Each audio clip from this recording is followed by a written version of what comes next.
Hi friends, welcome to my channel MR kitchens. చాలా తక్కువ ఇంగ్రీడియంట్స్తో టేస్టీ ఉప్మా ఎలా చేసుకోవాలో చూద్దాం. దీనికోసం ఒక మీడియం సైజ్ ఉల్లిపాయ, 3 పచ్చిమిర్చి నిలువుగా కోసుకోవాలండి. ఇప్పుడు స్టవ్ ఆన్ చేసుకొని ఒక గిన్నె పెట్టుకోవాలి. ఇందులో 1 స్పూన్ ఆయిల్, కొద్దిగా జీలకర్ర, కొద్దిగా ఆవాలు,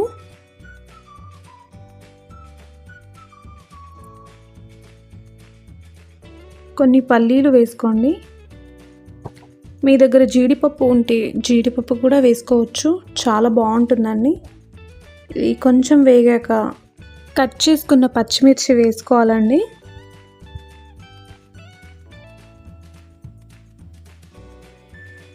ఒకసారి బాగా కలుపుకుందాం.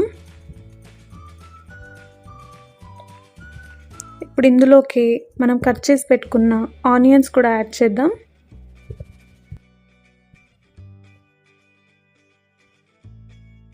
ఇదంతా ఒకసారి బాగా కలుపుకొని మూత పెట్టేసి పక్కన పెట్టేద్దాం. ఇదంతా వేగేలోపు మనం ఇంకో కడాయి తీసుకొని ఇందులో ఒక 1/2 కప్ వరకు ఉప్మా రవ్వని యాడ్ చేసుకుందాం. ఈ రవ్వ మొత్తం కూడా వైట్గా అయ్యేంత వరకు ఫ్రై చేసుకోవాలండి. ఇది కలుపుతూనే ఉండాలండి, లేకపోతే కింద మాడిపోతుంది. ఇలా వీడియోలో చూపిస్తున్నట్టు వైట్గా అయితే చాలండి. ఇప్పుడు మనం స్టవ్ ఆఫ్ చేసుకొని మనం ముందుగా ఫ్రై చేసుకున్న ఆనియన్స్లోకి కొద్దిగా పసుపు, ఇది ఆప్షనలే అండి, మీకు నచ్చితే వేసుకోండి లేకపోతే లేదు. నేనైతే కలర్ కోసం వేస్తున్నాను. అందులోనే రుచికి సరిపడా ఉప్పు వేసుకొని బాగా కలుపుకొని మూత పెట్టేసి ఒక 2 మినిట్స్ వరకు పక్కన పెట్టేయండి.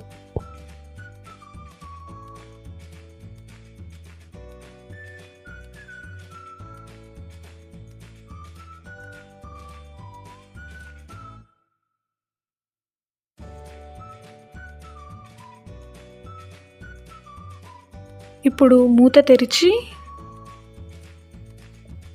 ఒకసారి బాగా మిక్స్ అయ్యేలాగా కలుపుకుందామండి. ఇందులోకి ఒక పెద్ద గ్లాస్ వరకు వాటర్ పోసుకోవాలండి.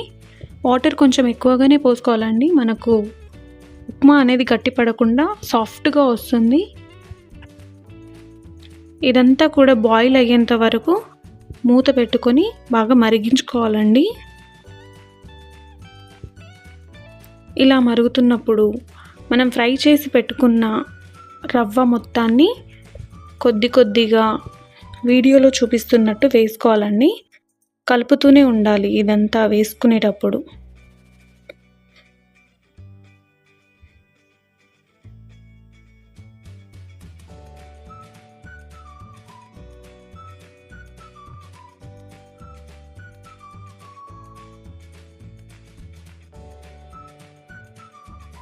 ఇప్పుడు స్టవ్ మీడియం ఫ్లేమ్లో పెట్టేసి ఇలా కలుపుతూ కుక్ చేసుకోవాలండి. ఇప్పుడు స్టవ్ లో ఫ్లేమ్లో పెట్టేయండి. ఇది ఇంత సింపుల్గా ఉంది, టేస్ట్ ఎలా ఉంటుందో అని డౌట్ పడవద్దండి. చాలా బాగుంటుంది. ఉప్మా అంటే ఇష్టం లేని వాళ్ళు కూడా తినేలాగా చాలా టేస్టీగా ఉంటుందండి. బ్యాచిలర్స్ కోసం అయితే ఇది స్పెషల్ రెసిపీ అనొచ్చండి. చాలా సింపుల్గా తొందరగా అయిపోతుంది. ఒక్కసారి ఇలా ట్రై చేసి చూడండి, మీరు మళ్ళీ మళ్ళీ ఇలాగే చేసుకుంటారు.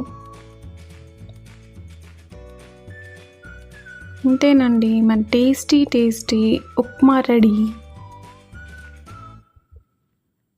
దీంట్లో కొద్దిగా మామిడికాయ పచ్చడి వేసుకుని తింటే ఉంటుందండి, మీరు టేస్ట్ మళ్ళీ అసలు మర్చిపోలేరు. ఒక్కసారి ఇలా ట్రై చేసి చూడండి. Thanks for watching my video. Please like, share and subscribe.